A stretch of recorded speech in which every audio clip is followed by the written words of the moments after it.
Muy bien, hermanos, gloria a Dios, bendito sea el nombre del Señor.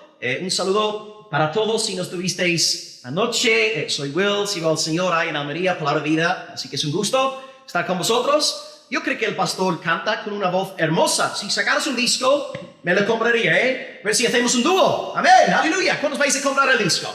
Yo me apunto, gloria a Dios, amén. Pues vamos a estar en estos días considerando en mis mensajes 3 medios de la gracia. Y esto viene a raíz de lo que, comenté anoche en una de las respuestas. ¿Qué hacemos con un creyente deprimido, desanimado, decaído? Y hablé anoche en la iglesia sobre 3 medios de la gracia. Mis mensajes pues girarán en torno a dichos medios. Hoy arrancaré con un mensaje sobre avivados en la iglesia. Mañana, si Dios quiere, os hablaré sobre avivados en la palabra. La palabra de Dios es el medio supremo de la gracia. Y luego el día domingo, si Dios quiere, os hablaré sobre avivados en oración. Así que vamos a cubrir los 3 medios de la gracia y todos los mensajes serán extraídos a partir de la epístola a los Colosenses. Es una carta corta, por tanto, si tenéis algo de tiempo libre en estos días, os animo a leer la carta un par de veces, incluso antes de acostaros esta noche, para sacar el jugo máximo de los mensajes. Sin más preámbulos, os pido que abráis la Biblia en, por supuesto, Colosenses, y voy a leeros un par de versículos. Título general de mensaje: avivados en la iglesia. Avivados en la iglesia. La iglesia es un medio de la gracia. Voy a leer versículos 24 y 25. Okay, Colosenses 1, 24 al 25. Dice el apóstol, Colosenses 1, 24.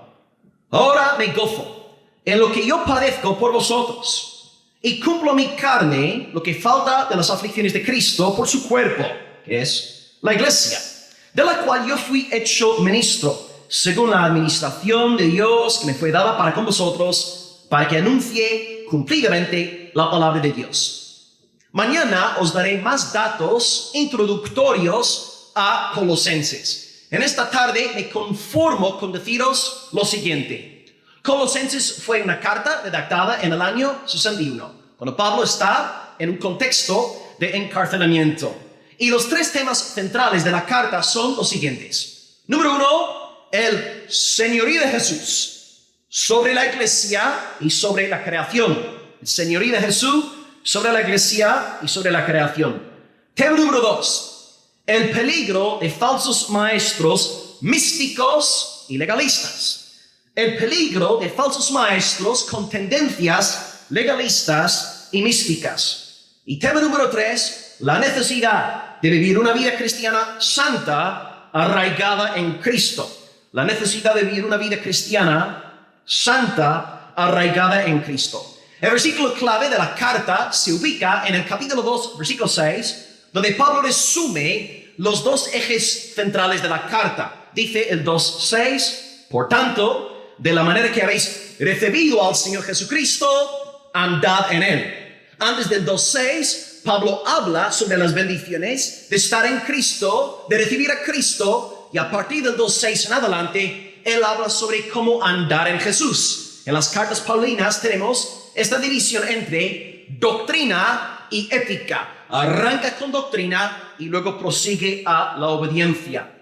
Y en este primer mensaje tengo 3 puntos. Son los siguientes. Punto número 1 en esta tarde. Colosenses 1, 24 y 25. Punto 1. Los sufrimientos de Pablo por el cuerpo. Los sufrimientos de Pablo por el cuerpo. Punto número 2. Los sufrimientos de Cristo por el cuerpo. Los sufrimientos de Cristo por el cuerpo. Así que en primer lugar, los sufrimientos de Pablo por el cuerpo. Número 2, los sufrimientos de Cristo por el cuerpo. Y número 3, el ministerio de Pablo al cuerpo. El ministerio de Pablo al cuerpo. Repito el bosquejo. 1, los sufrimientos de Pablo por el cuerpo. 2, los sufrimientos de Cristo por el cuerpo. Y número 3, el ministerio de Pablo al cuerpo.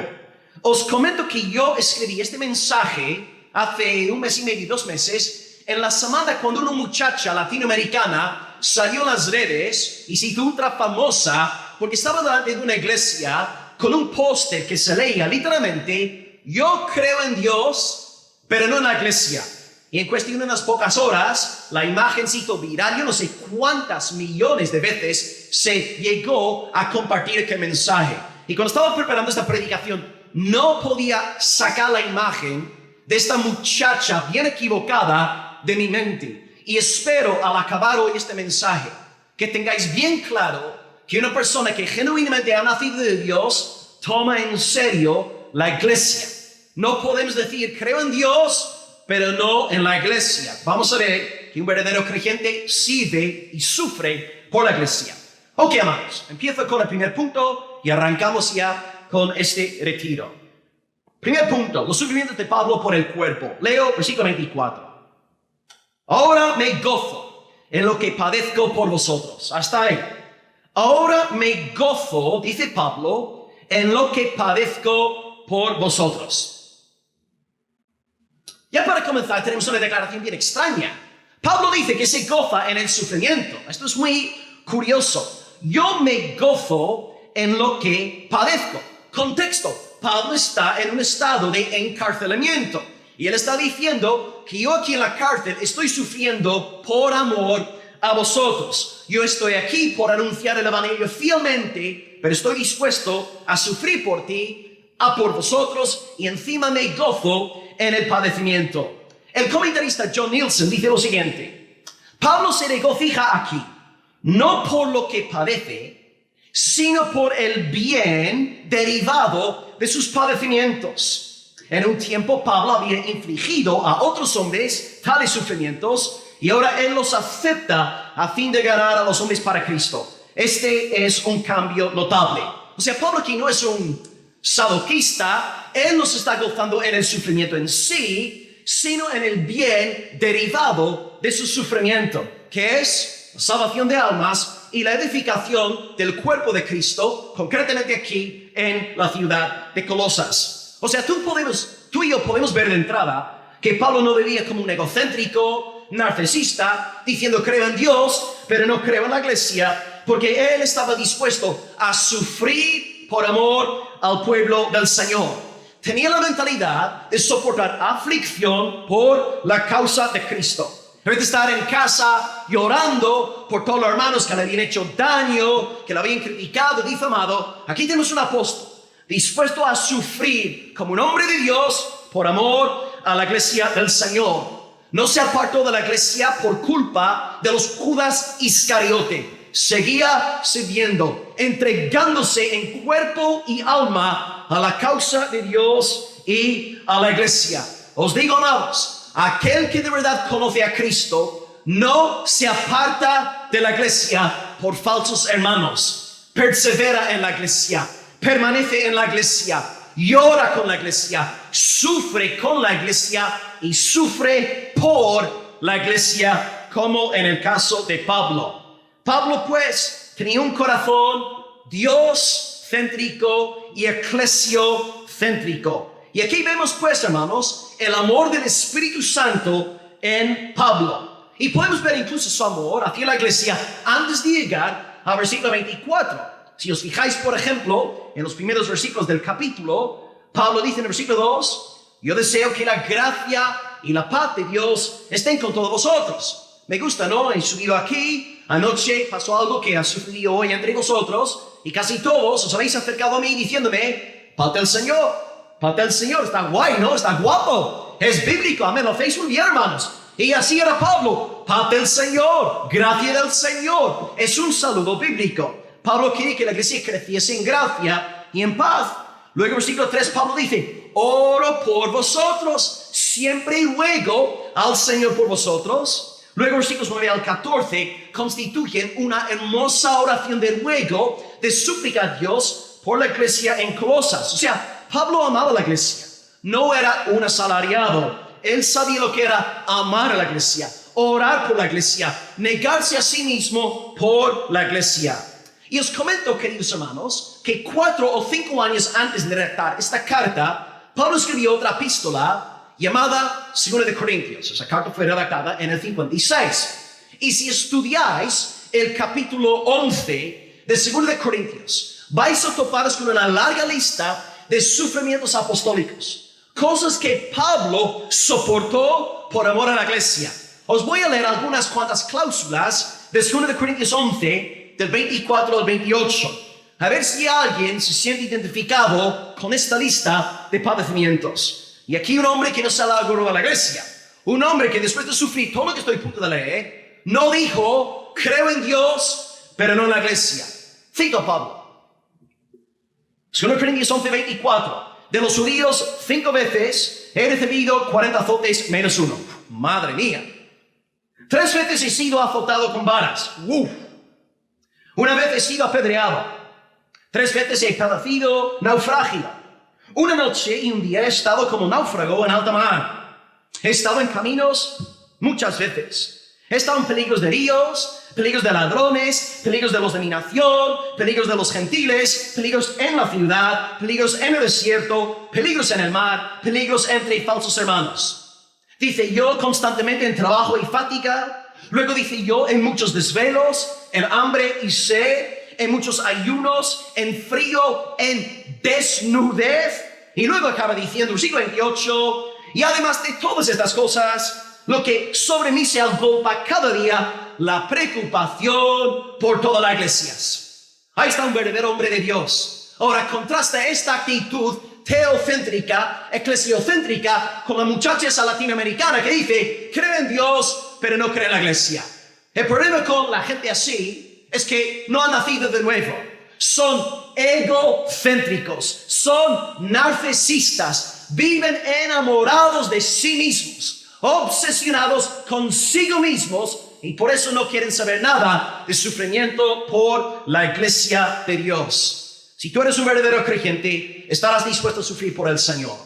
Pero si eres un hipócrita, un falso creyente, una cabra, cizaña, escrito está de ti, en Filipenses 3:19, tu Dios es tu vientre. Y no debemos pensar únicamente en comida. Pablo está diciendo que el falso creyente está gobernado por apetitos mundanos y materialistas. No ama al Señor, no ama a la iglesia, no sirve al Señor, no sirve a la iglesia, sino que ve a Dios como su esclavo y ve a la iglesia como su siervo. Y si Dios y la iglesia no giran en torno a sus caprichos egoístas, se marcha de la iglesia, porque es un narcisista, no ha nacido de nuevo, se ama a sí mismo. Hace poco en la iglesia prediqué un sermón, llevamos más de un año en el Evangelio de Juan, que venimos exponiendo sistemáticamente, y vimos hace poco en la iglesia una escena fascinante.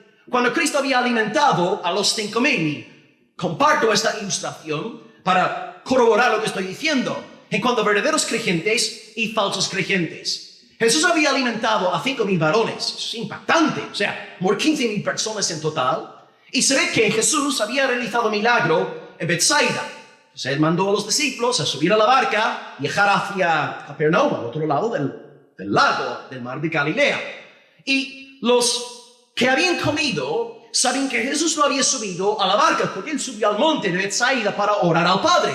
Al día siguiente, la multitud fue en busca del Señor. Y al no encontrarlo en Betsaida, decidieron subir a barcas para buscar a Dios, a Cristo, en Capernaum. Y al encontrar a Jesús en Capernaum, le preguntaron, ¿pero cuándo llegaste aquí? Si anoche había una sola barca y los discípulos subieron a ella y tú no entraste con ellos. Y Jesús, en vez de contestar la pregunta, les dice algo bien fuerte en Juan 6:26. Vosotros me buscáis, no porque habéis visto mis señales, sino porque comisteis el pan y os saciasteis. Acto seguido, Jesús les predica sobre la necesidad de creer en Él, de tener vidas cristocéntricas, de sufrir por amor al Hijo del Hombre. Y luego ellos empiezan a alargarse. Pero Jesús sabía que aquella gran multitud realmente no creía en Él. Muchos juntos buscando supuestamente a Jesús, y Él decía, vosotros no creéis a mí. Lo que vosotros queréis en esta mañana es desayunar gratis. Ayer comisteis pan y peces, hoy queréis más comida gratis. Por eso me estáis buscando. No me amáis, no queréis ser mis seguidores. Yo digo, madre mía, qué clase no de creyente. Yo no pensaría que aquellos galileos eran los discípulos más ejemplares. el día anterior, un día de enseñanza, de predicación, luego cenan con el Señor, celebran la gran comida, al día siguiente suben a barcas para poder estar con Jesús al otro lado del lago. Y yo digo, wow, humanamente hablando, creyentes intachables. Porque hoy día ya sabéis cómo es la iglesia evangélica. Una persona se congrega una vez cada 2 semanas y piensa que está haciendo un favor al Todopoderoso y piensa que Dios está en su deuda, ¿no? Le hablas a una persona hoy día en la iglesia y de amor congregarse en el culto de oración, te mira como si fueras un demonio, ¿no? Y mucho más si hablas de un grupo de hombres, grupo de mujeres o estudio doctrinal. Aquí tenemos gente dispuesta a pasar todo un día con Jesucristo, recibir su enseñanza y encima al día siguiente subir a una barca para ir a buscar a Jesús. Yo te digo, madre mía, qué creyente, ¿no? Qué pedazo de siervos del Señor. Pero Jesús no se deja engañar. No. Estáis aquí porque queréis comer. Me veis a mí como un horno milagroso. ¿Queréis más comida gratis? Vosotros no me amáis. Y Jesús empieza a predicar cosas duras. Les llama la atención. ¿Y qué pasa? Ha conseguido. La multitud se aparta del Señor. Algo increíble que a mí me fascina es que Jesús ahí no dijo a la multitud, ¡ay, por favor, perdonadme por haberos ofendido! ¡No os vayáis, chicos! ¡No os marchéis! No, Jesús no dice nada. Se fijan sus discípulos y les dice, oye, chicos, ¿queréis iros también con ellos? Y luego Simón Pedro contesta diciendo, Señor, ¿a dónde iremos? Si tú tienes palabras de vida eterna. Y aquellos discípulos, menos Judas Iscariote y el apóstol Juan, que por poco le mataron, todos fueron martirizados por la causa del Señor. O sea, tú puedes estar una gran multitud, pero no debemos confundirnos. No todo Israel es Israel. No todos los discípulos son verdaderos discípulos. No toda la multitud pertenece al Todopoderoso. ¿Cómo podemos saber si alguien ha nacido de Dios o no? Su reacción ante la palabra de Dios. La palabra penetra, la palabra corrige, la palabra nos exhorta, nos amonesta, nos advierte. Y el verdadero creyente permanece en la palabra hasta el fin. Pero la cabra no tardará en marcharse. Así que os pregunto hoy, ¿en qué grupo estáis? ¿En el grupo de la barriga? ¿En el grupo del vientre del mundo? ¿Usando la iglesia para vuestros antojos carnales? ¿O estáis en el grupo de los regenerados? Aquellos que dicen, Señor, ¿a dónde iremos? El grupo de Pablo que dice, me gozo en lo que padezco por vosotros en el evangelio. ¿En qué grupo estás tú ubicado en esta tarde? Y ahora, amados, hay una expresión de Pablo que es problemática, o podría serlo. Dice Pablo a continuación, después de gozarse en lo que sufre por hermanos, añade lo siguiente, versículo 24, yo cumplo en mi carne lo que falta de las aflicciones de Cristo. Esto podría dar lugar a malos entendidos. Yo cumplo en mi carne lo que falta de los sufrimientos, las aflicciones de Cristo. Ok, ¿qué hacemos con esta declaración? A primera vista suena extraña esta frase, porque podría llevarnos a pensar de manera errónea que los sufrimientos de Cristo no son suficientes para salvar. Si Pablo tiene que cumplir en su carne lo que falta de las aflicciones, ¿acaso estará diciendo Pablo que Cristo y sus sufrimientos no son suficientes para salvar? Pues amados, antes que nada, Colosenses es la carta que más hace hincapié en la suficiencia salvadora del Señor Jesús. De hecho, Pablo llega a decirnos que los creyentes estamos completos en Él, porque Él es totalmente suficiente. Y debemos tener presente el contexto de Colosas. La carta en sí fue escrita para que Pablo reprendiera a ciertos místicos y legalistas que decían que Cristo no es suficiente para salvar. Y si tú quieres ir al cielo, sí, tienes que creer en Jesús, pero también tienes que celebrar determinados días festivos. Tienes que abstenerte de ciertos alimentos. Tienes que dirigirte a ángeles y realizar ciertos ritos mágicos. Era un grupo legalista y judaizante y también místico. Entonces Pablo responde diciendo, nada de eso. Cristo es 100% suficiente para salvar. Si estáis en Cristo, lo tenéis todo. Jesucristo basta. No es Jesucristo más otra cosa, es Jesucristo y punto. Ahí está la salvación. Por tanto, Pablo no puede estar negando el mensaje central de Colosenses aquí en el versículo 24. ¿Cómo resolvemos pues aquí el problema, el dilema? Pues amados, aquí está la explicación. Pablo en este texto, versículo 24, no está refiriéndose a sufrimientos redentores. No está hablando de aflicción salvífica salvadora. Hablaré en el segundo punto sobre lo que Cristo sufrió por amor a nosotros. En un momento, en el segundo punto, hablaré de eso. Pero Pablo aquí está hablando de los sufrimientos de la iglesia. No sufrimientos redentores, sino sufrimiento relacionado con persecución.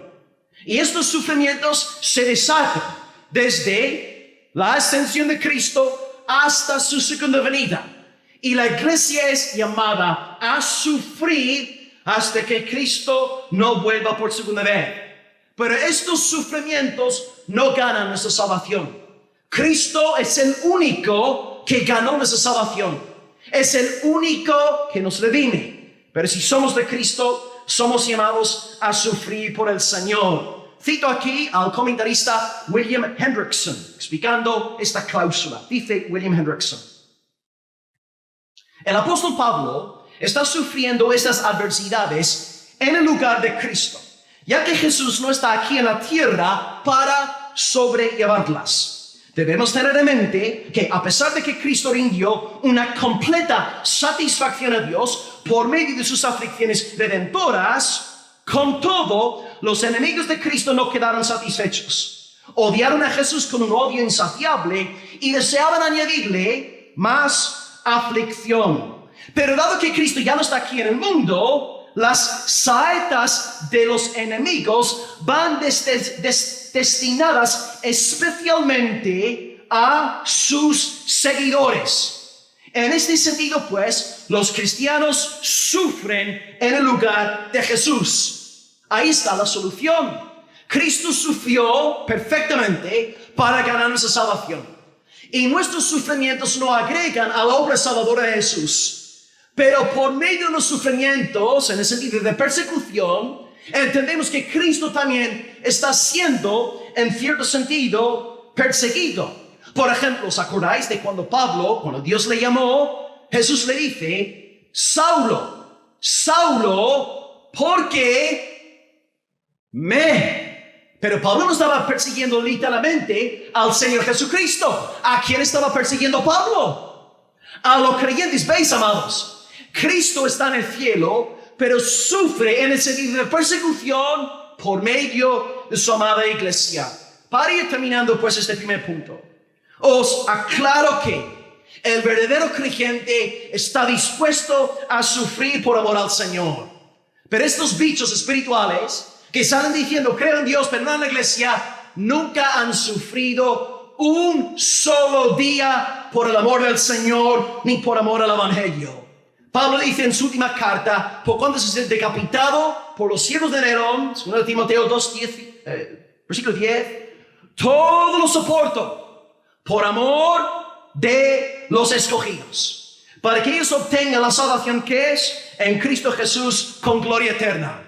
Querido hermano, ¿estás dispuesto a sufrir por el Señor? Y a lo mejor me dices amén, pero esto puede sonar muy abstracto. ¿Cómo vamos a sufrir por el Señor? Pues en términos paulinos, ¿estás dispuesto a sufrir por la iglesia local?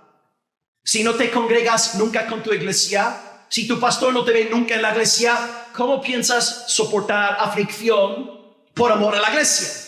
Tiene que haber un vínculo bien profundo, estrecho con la iglesia, para que tú sufras por amor a los hermanos. Así que fíjate en el ejemplo de Pablo, o mejor dicho, fíjate en el ejemplo del Espíritu Santo, el que operaba eficazmente en Pablo, y así vemos la gran necesidad de sufrir por el amor al Señor, por el amor a los hermanos, y también, si es necesario, dar nuestras vidas por los hermanos. 1 de Juan 3, versículo 16, si amamos a los hermanos, debemos poner nuestras vidas por los hermanos. Un verdadero creyente dice amén a lo que acabo de decir. Pero vosotros pensáis que esta muchacha, ante lo que yo acabo de deciros, diría amén. Me llamaría un siervo del diablo.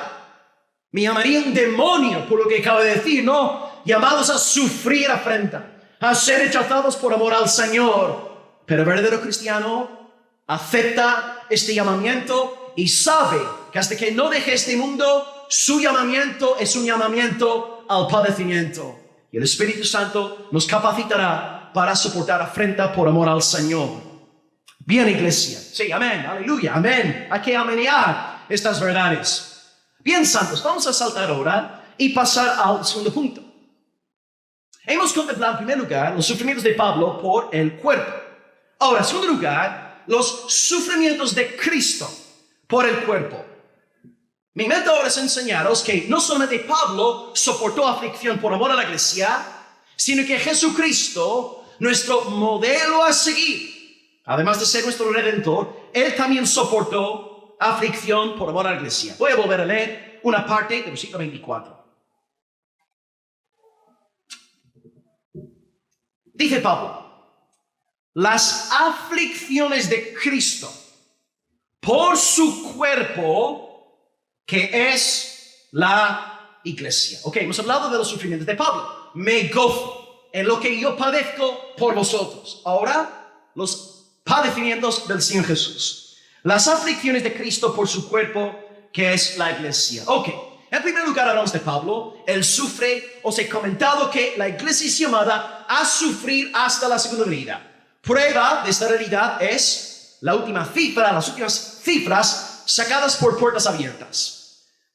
360 millones, repito, 360 millones de cristianos a nivel mundial padecen altos niveles de discriminación y persecución por su fe. El año pasado, 2021, casi 6,000 hermanos nuestros fueron asesinados sistemáticamente por su fe en el Señor Jesús.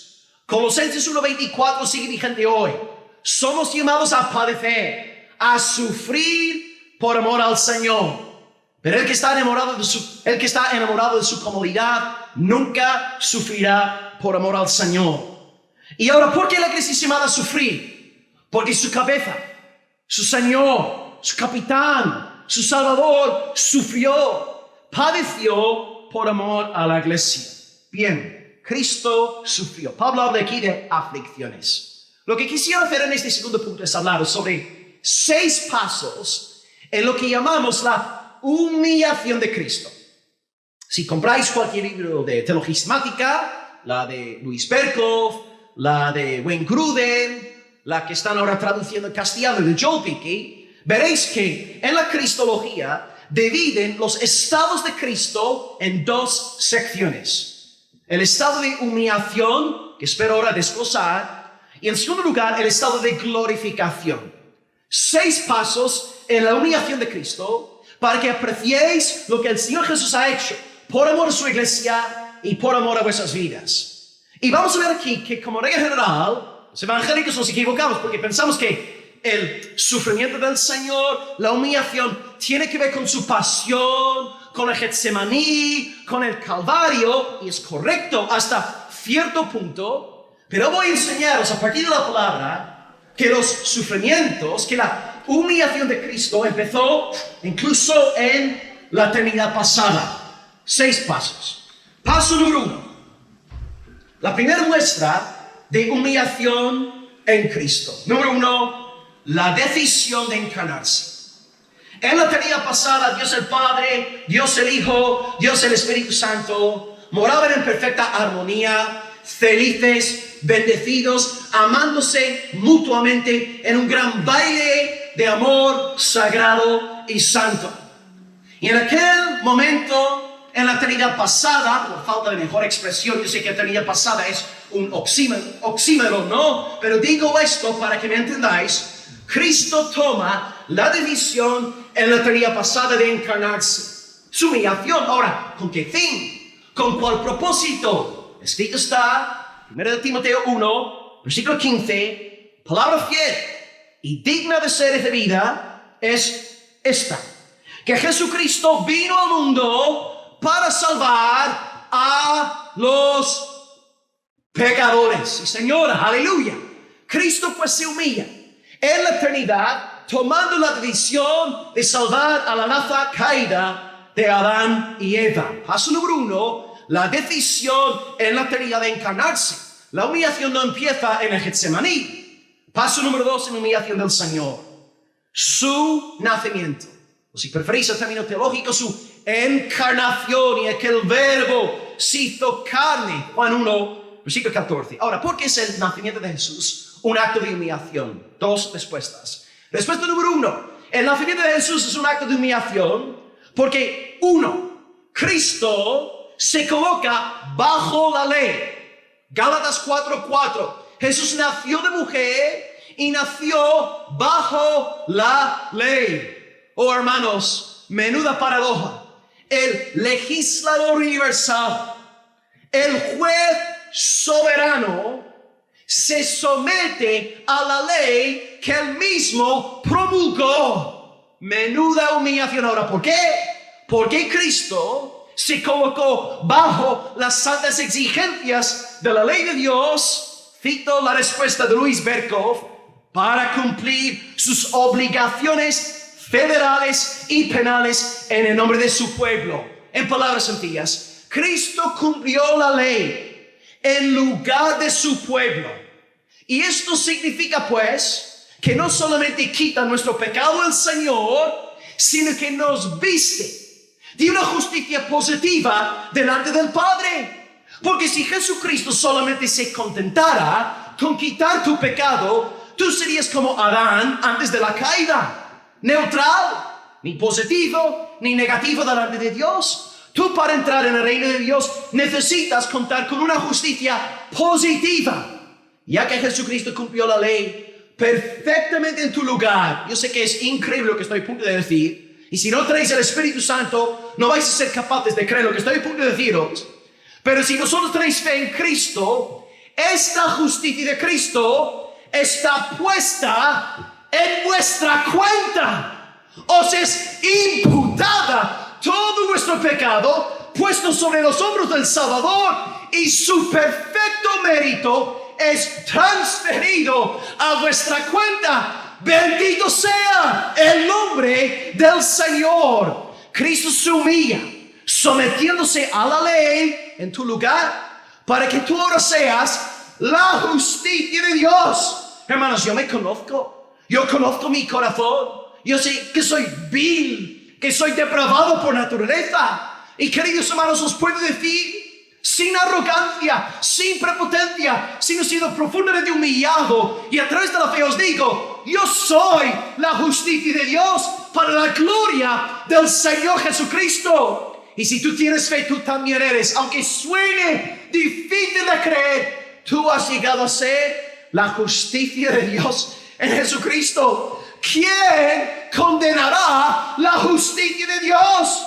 Eres salvo. Tienes seguridad de salvación gracias a tu Salvador. No es gloria a ti, es gloria al Cordero de Dios que quita los pecados del mundo. Toda alabanza al Cordero por los siglos de los siglos. Y la iglesia de Dios dice amén y amén. Aleluya. Cristo se humilla en su nacimiento, sometiéndose a la ley. Y la segunda respuesta es: Cristo se humilla en su nacimiento por todos los sucesos relacionados con su nacimiento. Pensad en esto. Su madre, un don nadie. María, ¿quién es? No es una gran emperadora, no es una gran reina, una gran filósofa, una simple mujer judía insignificante.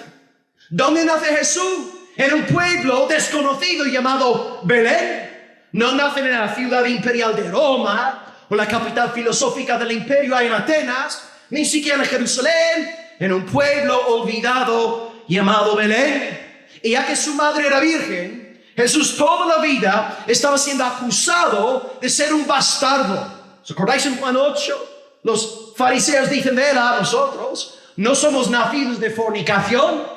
Ellos sabían muy bien que Jesús no nació por la simiente de José.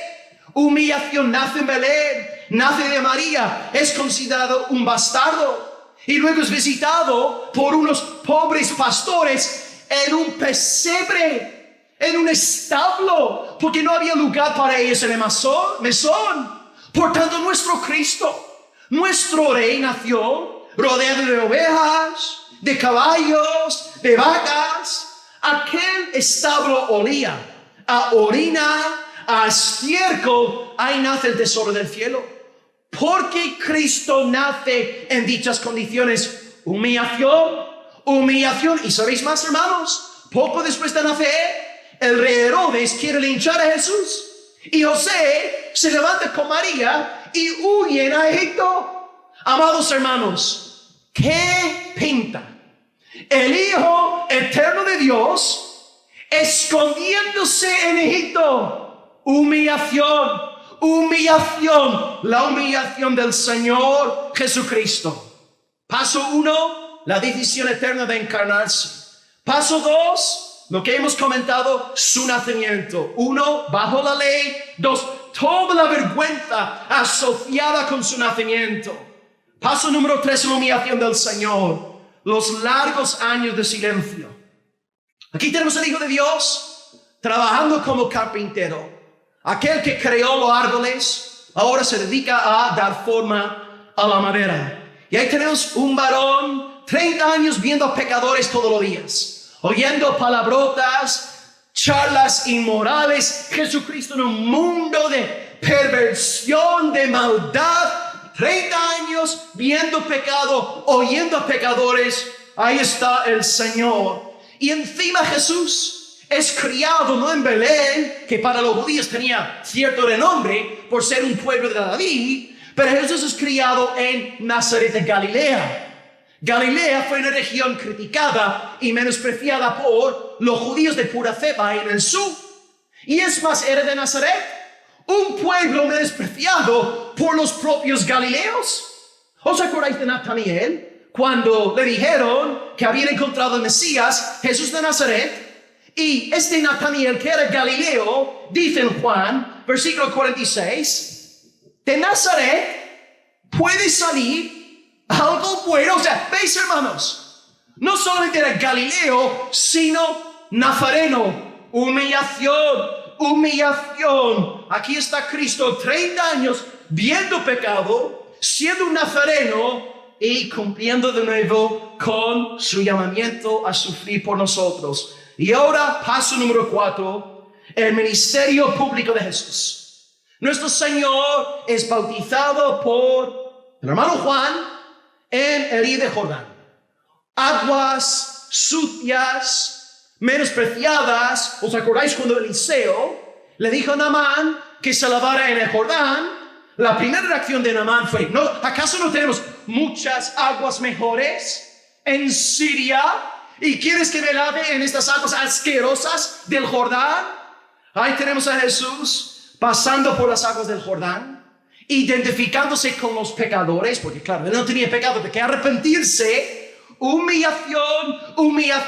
Y después de pasar por el agua, luego sufre tentación. Y a partir de aquel momento en adelante, la vida de Jesús se caracteriza por oposición de Satanás, oposición de los judíos, oposición de los galileos, oposición de los dirigentes religiosos. Odiaron al Señor. Y no solamente todo menosprecio social, era pobre, era un predicador itinerante. Y escrito está del Rey de la vida en Mateo 8:20, las zorras tienen guaridas y las aves del cielo nidos, mas el Hijo del Hombre no tiene donde recostar su cabeza.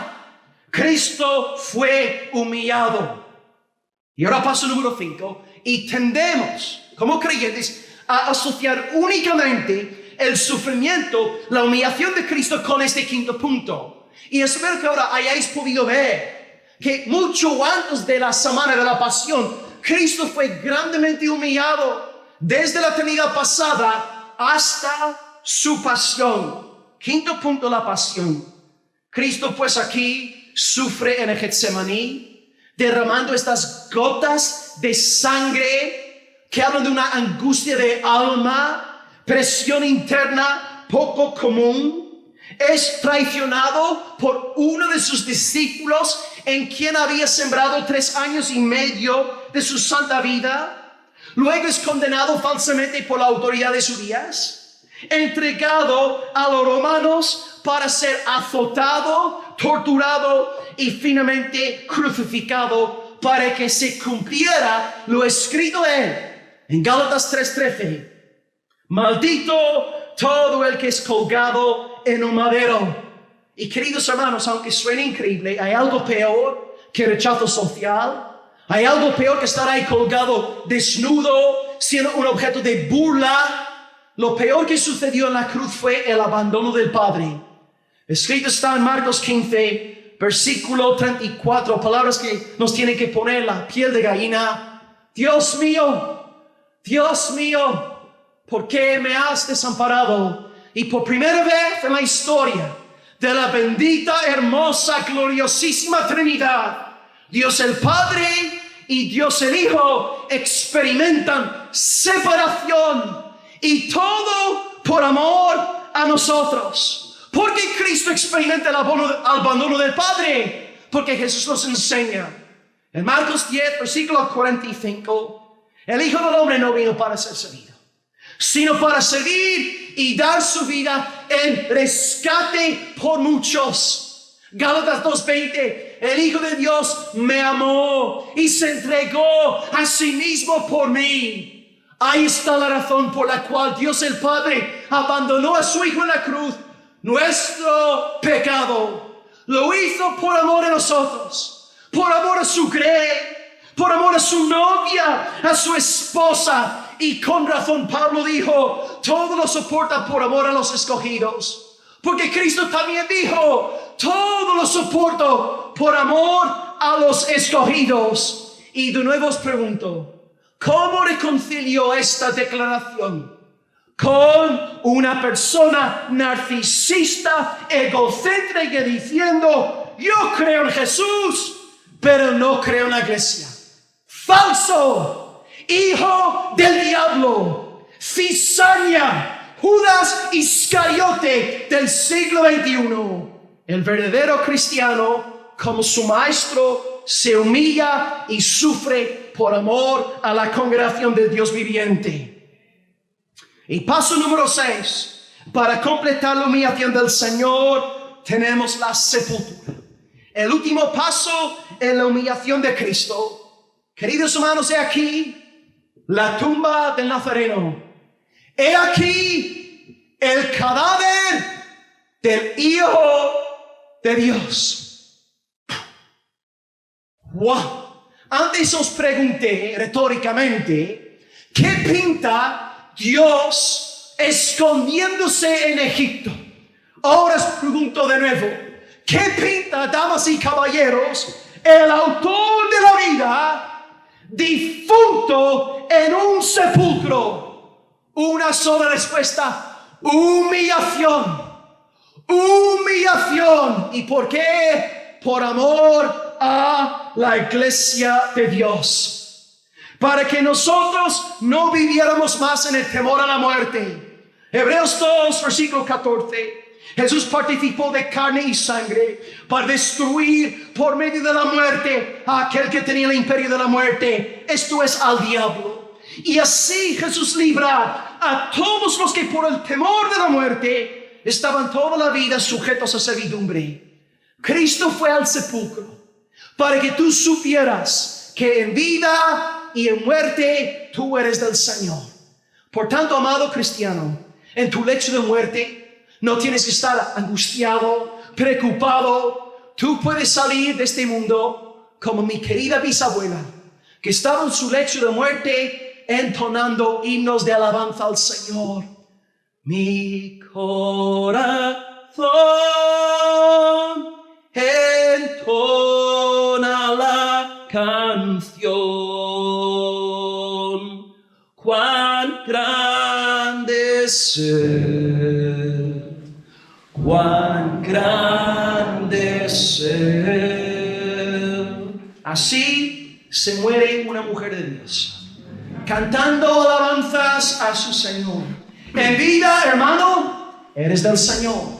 En muerte, hermano, eres del Señor. No tienes por qué temer a la muerte, porque Cristo venció la muerte. Y os digo en el nombre del Señor, en el momento que lleguéis a cerrar estos preciosos ojos, por última vez en esta tierra, al instante veréis la gloria del Hijo del Hombre, el Cordero León, y estaréis con Él por los siglos de los siglos. Aleluya, amén. Porque Él sufrió por vosotros, porque Él os amó hasta el fin, porque Él se humilló por amor a la amada iglesia. Él ama a su iglesia. Su iglesia, según Pablo, es su cuerpo. Nada separará la iglesia del Señor Jesús. Y como os leí anoche, en el contexto del matrimonio, Génesis 2:24, el hombre dejará a padre y a madre, se unirá a su mujer y serán una sola carne. Así también Jesucristo se une a su iglesia y son una sola carne. Todo irá bien para los que son de la iglesia, porque están unidos en cuerpo y en muerte al omnipotente Cristo, al alfa, al omega, al principio y al fin, al que sufrió y al que fue levantado de la muerte. Cristo Jesús nos guardará. Por tanto, santos, si Jesús sufre por su grey, sufre tú también por la grey. Si te vas de la iglesia porque el pastor no te saludó o los hermanos no te invitaron a cenar, no seas un niño. Madúrate ya de una sola vez. Sé un hombre de Dios. Sé una mujer de Dios. Basta ya de niñerías. Pórtate varonilmente, como dice el Espíritu Santo, y sufre por amor a la iglesia. Así que te pregunto, ¿estás comprometido con tu iglesia local? Si preguntara al pastor Juan Manuel, ¿es el hermano fulano un hermano comprometido con la iglesia? Un hermano sufrido que se niega a sí mismo por amor a la iglesia. ¿Qué me diría el pastor? Querida hermana, si preguntara a algunos hermanos de esta iglesia local, si tú eres una mujer caracterizada por sacrificio, por amor a la iglesia, ¿qué me dirían las hermanas de esta iglesia local? Si tú tienes el Espíritu de Cristo, no podrás vivir una vida en autonomía, en independencia de la iglesia local. Si Cristo se compromete con su novia hasta la muerte, los siervos de Cristo se comprometen con la iglesia hasta la muerte. Aleluya, amén. Amados, me quedan unos 5 minutos para entregar el tercer punto, para cumplir con el horario. Así que iré resaltando lo principal, leyendo versículo 25, y aquí hablo del tercer punto, antes de concluir, el ministerio de Pablo al cuerpo. Hemos visto el sufrimiento de Pablo por el cuerpo, el sufrimiento de Jesús por el cuerpo, destacando 6 pasos de humillación, y finalmente el ministerio de Pablo al cuerpo. Versículo 25. De la cual, es decir, yo fui hecho ministro de la iglesia, según la administración de Dios que me fue dada para con vosotros, para que anuncie cumplidamente la palabra de Dios. Así que, querido hermano, si tú has nacido de nuevo, no solamente sufrirás por la iglesia, sino que en tu sufrimiento estarás alegre, versículo 24, y ministrarás. Servirás a la iglesia. No estarás en casa dando pena, sacando el violín, tocando un tono bien triste, dando autopena, autocompasión. Pobre de mí, ay de mí, llorad conmigo. No, hermanos, no serás un niño. Estarás dispuesto a sufrir por la iglesia y en tu sufrimiento seguirás sirviendo y ministrando en el poder del Espíritu Santo a la iglesia. Aquí tenemos un hombre encarcelado, Es fácil que yo en libertad, en esta hermosa parte de España, Cataluña, es fácil que yo os hable sobre servicio en un contexto de sufrimiento. Pero yo estoy hablando de un varón que está escribiéndonos desde la cárcel. Y estoy hablando también de un hombre que escribe inspirado por el Espíritu Santo de Dios. Tú, pues, hermano, has sido llamado a sufrir por amor a la iglesia y también a ministrar a la iglesia en tu dolor. ¿Cómo puede ser esto humanamente posible? Únicamente por el poder del Espíritu Santo. Y os hablaré el día domingo sobre nuestra necesidad de orar y de tener comunión con el Señor. Ahora, Pablo dice aquí, última observación del texto antes de concluir. Pablo dice que fue puesto en el ministerio para una cosa suprema: anunciaros cumplidamente la palabra de Dios. La palabra del Señor, como os explicaré mañana, es el supremo medio de la gracia. Dios usa su palabra para advertir, levantar, iluminar, consolar, entristecer a los hermanos. Y Dios lo hace en el contexto de la iglesia local. Cuando Pablo escribió la carta, no existía YouTube, no existía Instagram, no existía Facebook. Pablo no está pensando en personas aisladas de la iglesia en casa descargando una prédica de su Michel en las redes sociales. Él está presuponiendo eclesiología, una comunidad de la fe. Y ahora, en aquel contexto, la palabra es anunciada cumplidamente. Pablo expone todo el consejo de Dios. ¿Por qué? Porque el poder no está en Pablo. El poder no está en el pastor Will. El poder no está en el pastor Juan Manuel. El poder está en la palabra de Dios. La santificación está en el poder de la palabra del Señor. La palabra es la que ilumina. Y por eso Pablo, en su llamamiento, predica la palabra de Dios, las cosas dulces y las cosas duras. Pablo, sabiendo que los verdaderos creyentes iban a permanecer en la fe en la iglesia por medio de la exposición de la palabra, porque la palabra, amados, es un desinfectante. Y hay muchos hermanos que te dicen amén, aleluya, gloria a Dios, pastor, cuando predicas cosas bonitas y las promesas del evangelio. Pero empiezas a poner el dedo en la llaga, les llamas a la santificación, les llamas a apartarse de sus pecados secretos. Te van a crucificar, y te digo desde la experiencia, te van a torturar. Pero esta palabra es un desinfectante que va matando las cucarachas espirituales que hay entre nosotros. Y aquellos que salen, como dice el apóstol Juan, 1 de Juan 2:19, salieron de nosotros. Porque no eran de nosotros. Porque si hubiese sido de nosotros, no se habrían apartado de nosotros. Pero salieron de nosotros para que se manifestara que no todos son de nosotros. Y cuando un grupo de cabras, un grupo de cucarachas espirituales sale de una iglesia donde se está exponiendo cumplidamente la palabra de Dios, es un pedazo de bendición. Es una bendición. Porque Dios limpia el aire de la iglesia. Ya no hay esta tensión, ya no hay esta maldad satánica. Empieza la iglesia a oler a santidad, a pureza. Huele a la ciudad celestial. Hay gozo, hay paz, hay santificación, hay ganas de creer y crecer en el Señor.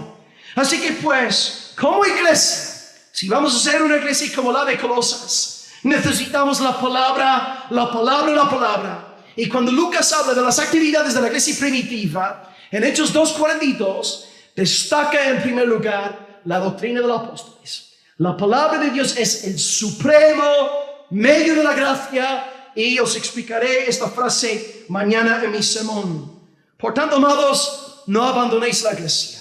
No os quedéis en casa descargando predicas de Miguel Núñez, John MacArthur, John Piper. Congregaos. Necesitáis ser expuestos en vivo, en directo al poder de la palabra de Dios. Y esta palabra anunciada cumplidamente hará una obra de santificación en vosotros. Conclusión.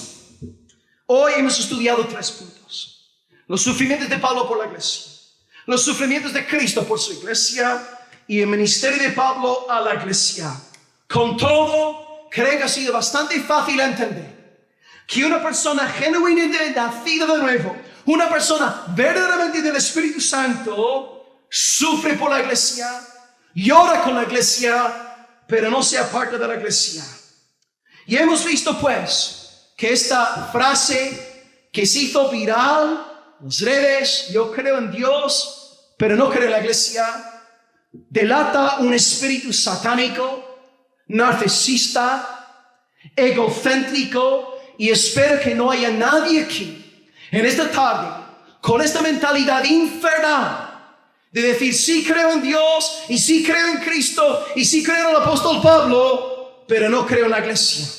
Espero que hayáis podido ver la gran contradicción en tal forma de razonar. Que Dios nos ayude a ser hombres y mujeres comprometidos con la iglesia, no solamente los domingos, cultos de oración, grupo de hombres, grupo de mujeres, estudios doctrinales. Ahí estamos al pie del cañón, sirviendo, ministrando en medio del dolor. Oremos al Señor, dándole gracias por su palabra en esta tarde. Nos ponemos en pie, hermanos.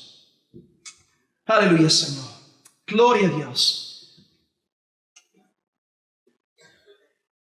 Señor, alabamos tu nombre por lo que hemos podido exponer en esta tarde a partir de Colosenses 1, 24, 25. Sabemos, Dios, que podemos extraer más riquezas de aquella cueva, pero nos has hablado con claridad ya para arrancar hoy la gran necesidad de estar comprometidos con nuestra iglesia local. Señor, oramos en primer lugar para que nos des esta capacidad de sufrir por la iglesia y sufrir no dando pena, sino sufrir como Pablo diciendo: me alegro, me gozo en lo que padezco por vosotros. Señor, crea esta clase de actitud en mis hermanos aquí presentes. Pon en ellos verdadera pasión por la iglesia. Líbranos de decir estas tonterías, Dios, que nacen de corazones corruptos, carnales, tales como hoy, es que hoy no voy al culto, me duele la pierna, tengo dolores de cabeza, estoy un poco cansado, quiero descansar. Señor, pon pasión, pon celo, pon fervor en nuestros corazones por la iglesia local. Oh Señor, líbranos de tener una membresía que va al gimnasio, que va al cine, que sale a comer, que hace de todo menos congregarse con los hermanos. Oh Señor, danos una iglesia apasionada por la novia, por tu esposa. Porque si te amamos a ti, ¿cómo no vamos a amar a tu iglesia escogida, llamada santa, por quien enviaste a tu bendito Hijo? Oh Señor, crea en nosotros esta mentalidad de padecer afrenta por amor a la iglesia de Dios. Señor, en segundo lugar, lo que hemos predicado sobre Cristo. Haznos cristianos. ¿Cómo llamarnos cristianos? Si ni siquiera nos interesa ir a un culto de oración con los hermanos. Si no tenemos ganas de juntarnos con el pueblo del Señor, teniendo tiempo libre. Oh Señor, perdona esta dureza de corazón. Porque ciertamente nuestro Dios puede llegar a ser nuestro vientre. Líbranos de ser como los de Juan 6, habiendo comido el pan y el pescado. Y Jesús dice: vosotros no me buscáis porque me amáis, no queréis seguirme a mí, no queréis negaros a vosotros mismos, venís buscando desayuno gratis, queréis que yo os sirva, queréis que yo sea vuestro esclavo. Oh Dios, danos una mentalidad verdaderamente cristiana, fiel a Cristo, una mentalidad de sufrimiento por amor al cuerpo. Y finalmente, en tercer lugar, hemos visto que Pablo también ministró y sirvió en medio de gran dolor. ¿Cuántos enemigos no tenía tu hijo Pablo? Y sin embargo me dijo: hoy no voy a la iglesia porque me están maldiciendo mucho, me están criticando, me están difamando. Oh Señor, gracias porque hiciste de Pablo un hombre de Dios que se portó varonilmente, sin dar pena, viendo al invisible, perseverando en la buena batalla, guerreando hasta el fin. Sí, amado Dios, Así nos enseñas lo que puedes hacer a través de un varón, una dama rendido al poder del Espíritu Santo de Dios. Oh Señor, llénanos a todos del buen Espíritu de Cristo, para que no solamente suframos por tu iglesia, sino que también podamos ministrar, servir a tu iglesia en medio del sufrimiento. Sabemos que esto es imposible lo que te estamos pidiendo, pero sabemos que tu Espíritu Santo puede hacer lo imposible en nosotros. Señor, pedimos para que hagas todo esto en nosotros y que en este fin de semana tú nos hables, nos quebrantes, nos moldees, nos levantes, nos santifiques y nos transformes a la imagen del Señor Jesucristo.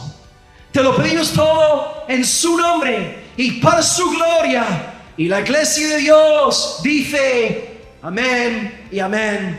Aleluya. Gloria a Dios.